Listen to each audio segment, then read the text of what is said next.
이슈 토크입니다. 부산의 한 정신과 전문 병원에서 환자가 의사에게 흉기를 휘두른 사건이 발생했습니다.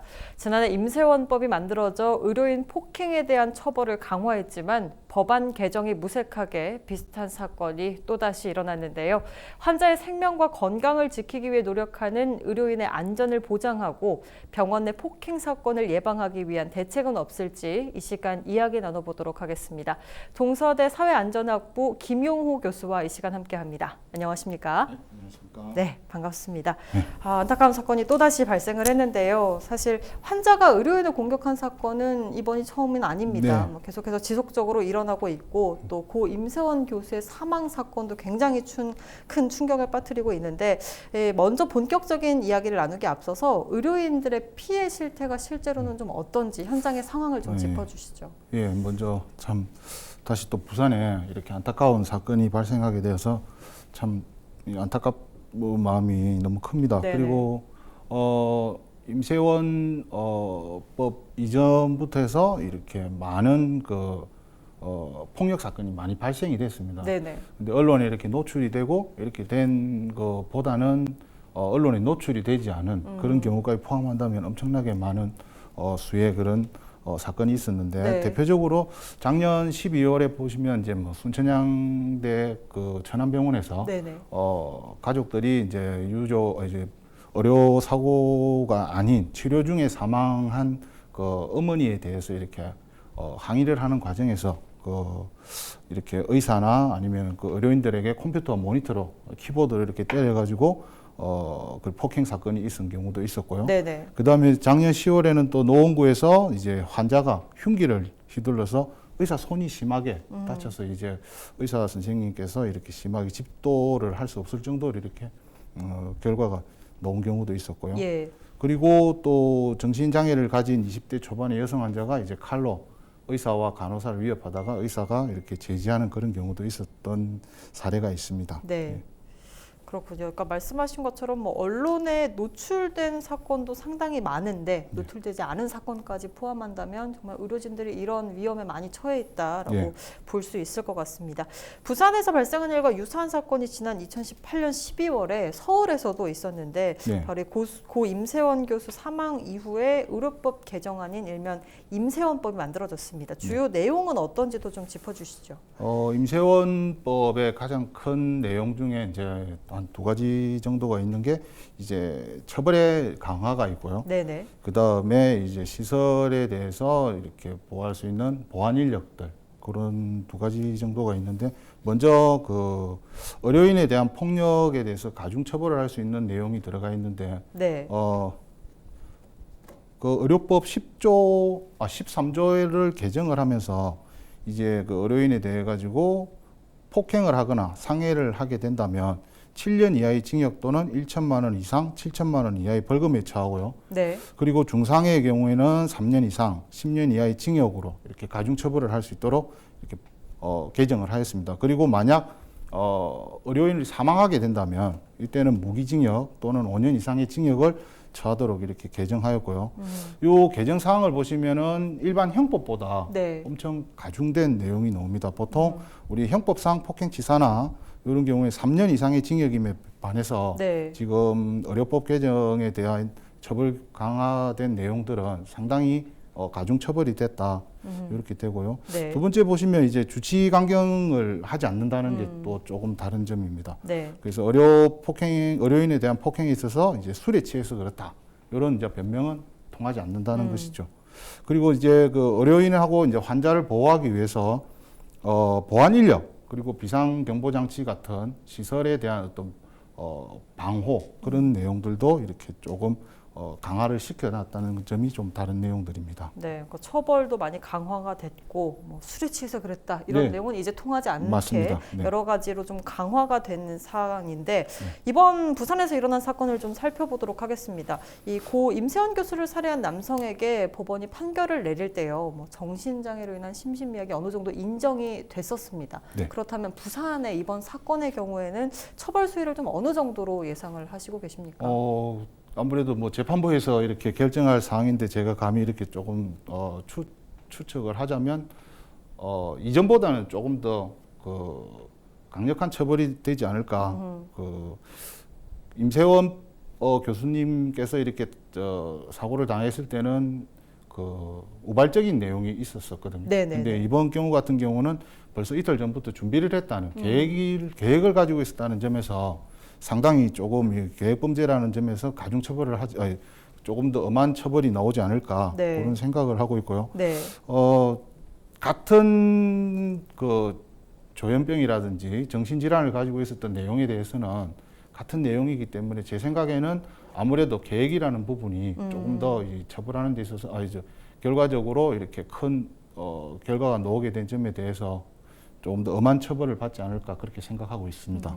임세원 교수님의 사건은 우발적인 부분이 있다면 이번은 계획, 계획적인 그렇지, 부분이 맞습니다. 있기 때문에 이 부분에 좀 차이가 있을 것이다라는 말씀을 또 해주셨습니다. 어쨌든 이렇게 의료법 개정을 통해 의료인 폭행 처벌이 아까 교수님 말씀하신 것처럼 강화가 됐습니다. 그래도 네. 여전히 보면 뭐 응급실에서도 이런 사건들이 많이 발생하고 있고 네. 여러 가지 범행들이 일어나고 있는데 의료계에서는 뭐 가해자에 대한 처벌이 좀 솜방망이에 그치고 있기 때문에 계속해서 이런 일이 일어나는 거다라는 네. 이야기도 하고 있습니다. 법의 실효성 측면에서 봤을 때 어쨌든 강화는 됐지만 실효성이 좀 있다고 보십니까?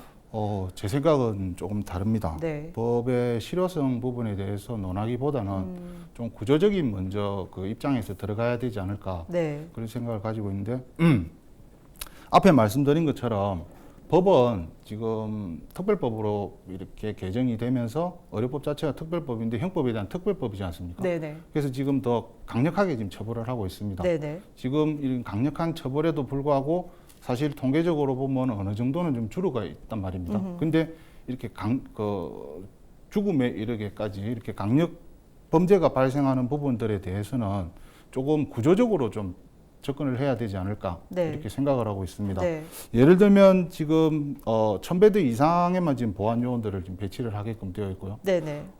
그리고 그 경찰관서라든지 이렇게 비상벨 연결되는 시설도 이제 자비 부담으로 이렇게 하고 있는 부분들에 대해서 네.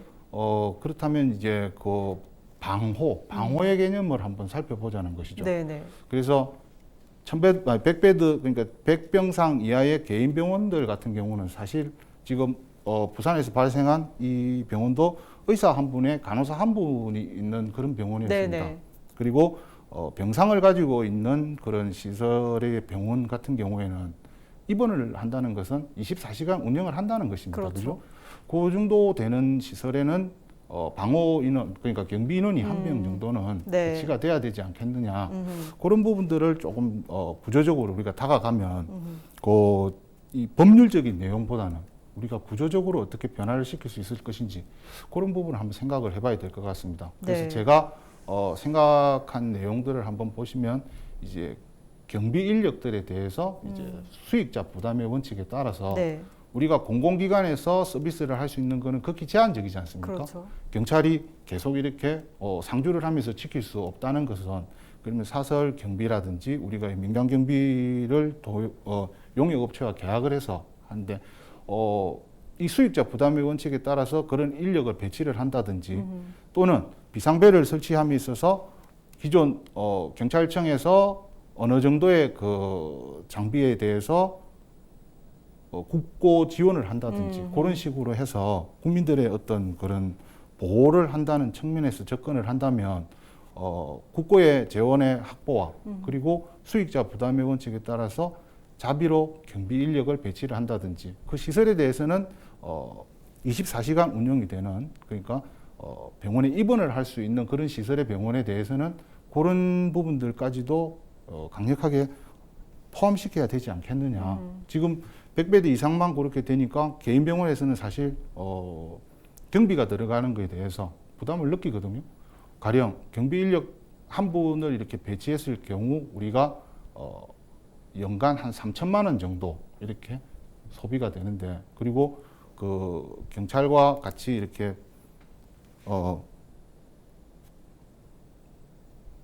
경비를 위해서 이렇게 그 배를 설치했을 경우 연간 200만 원에서 300만 원 정도 네네. 소요되는 부분들에 대해서도 개인 병원에서도 지원이 된다든지 아니면은 경호 인력이 배치를 할 수 있게끔 이렇게 법적으로 이렇게 지정을 해준다든지 그런 부분들도 필요하지 않겠느냐 그렇게 생각을 하고 있습니다. 네, 교수님 말씀하신 것처럼 그렇게 구조적인 변화가 생긴다고 하면 소규모 병원들도 이런 안전한 환경이 좀 구축되는 데 많은 도움을 받을 수 있을 거다라는 생각이 좀 듭니다. 이런 보안 업체나 인력과 관련해서도 좀 이야기를 듣고 싶은 부분이 일단 소규모 병원에서는 이런 보안 업체를 쓰는 것 자체가 좀 어렵지 않습니까? 사실적으로. 네, 맞습니다. 네. 아무래도 먼저 말씀드린 것처럼 이제 경비에 대해서 연간 한 3천만 원 정도의 그 재원이 확보가 돼야 되는데 네네네.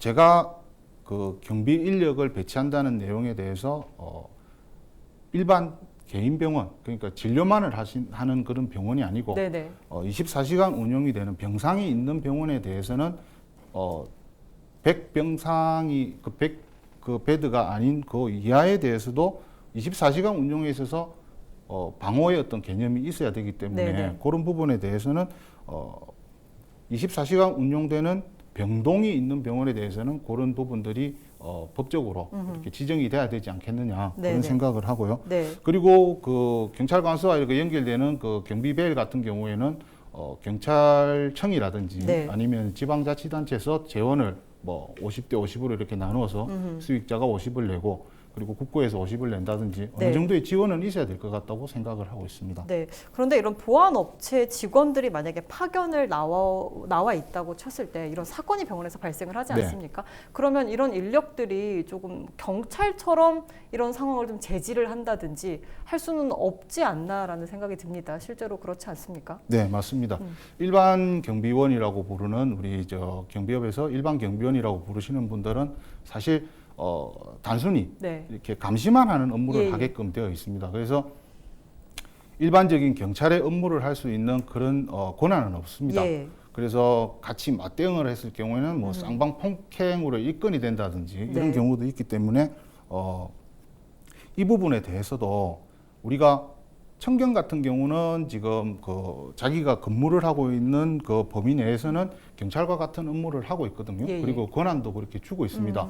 경찰관 직무집행법에 한해서 자기들이 할 수 있는 권한을 가지고 있고요. 수사를 제외한 그런 업무를 하고 있는데 일반 경비업을 하시는 분들에 대해서도 시설 내에서는 어느 정도의 청경과 같은 그런 권한을 줘야 되지 않겠느냐. 그리고 무기 휴대에 대해서도 어느 정도 이렇게 하면서 대신 거기에 대해서는 교육이라든지 네네. 그리고 그게 넘어선 권한을 사용했을 때는 강하게 처벌을 할 수 있는 네네. 그런 법적 개정도 필요하지 않겠는가 네. 그런 생각을 하고 있습니다. 네, 보안 인력에 대해서도 무조건 뭐 배치만 하는 것이 아니라 이런 권한을 준다든지 여러 가지 처벌이나 안전 교육이 제대로 이루어져야 된다든지 네, 이런 맞습니다. 부분이 같이 좀 이루어져야 된다는 생각이 듭니다.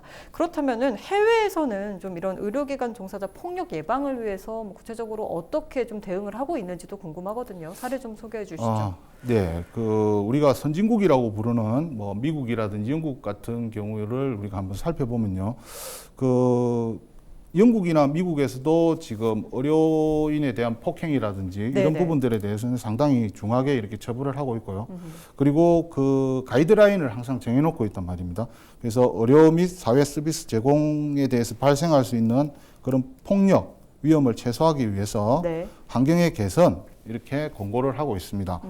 예를 들어서 그 의료시설 내에서 출입구를 2개를 둔다든지 네. 그렇게 한다든지 또는 그 무언무로 이렇게 경보 시스템을 할 수 있는 장치를 둔다든지 예. 그리고 개인용 호출기와 쌍방향 무전기를 가지고 서로 이렇게 통신으로 이렇게 그 위험을 알린다든지 그런 내용들 그런 식으로 해서 운영하고 있는 경우가 있고요. 네. 그리고 영국 같은 경우는 보건안전처에서 의료 및 사회복지와 관련된 모든 종사자에 대한 폭력 사고를 예방하기 위해서 이렇게 또 다른 가이드라인을 마련하고 있습니다. 네네. 예를 들어서 욕설, 폭언, 위협, 공격 등 모든 것을 포괄하는 개념으로 폭력을 정의를 하고요. 네. 그래서 환경 등 문제를 진단하고 예방을 위해서 조치를 취하고 있다. 이런 식으로 하면서 직원들에 대해서 폭력으로 보호하기 위해서 물리적 장치를 가지고 예, 예.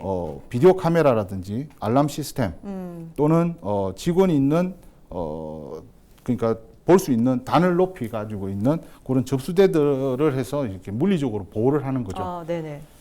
그리고 CCTV라든지 이런 걸로 해서 사후 조치를 이렇게 할 수 있는 내용들 그런 식으로 하고 있고요. 특히 가장 조금 이렇게 부럽다고 느끼는 게 영국이나 미국에서는 보안 요원들이 그 시설 내에서는 경찰력을 가지고 있다는 것입니다. 권한이 있다는 말씀이신 맞습니다. 거군요. 예.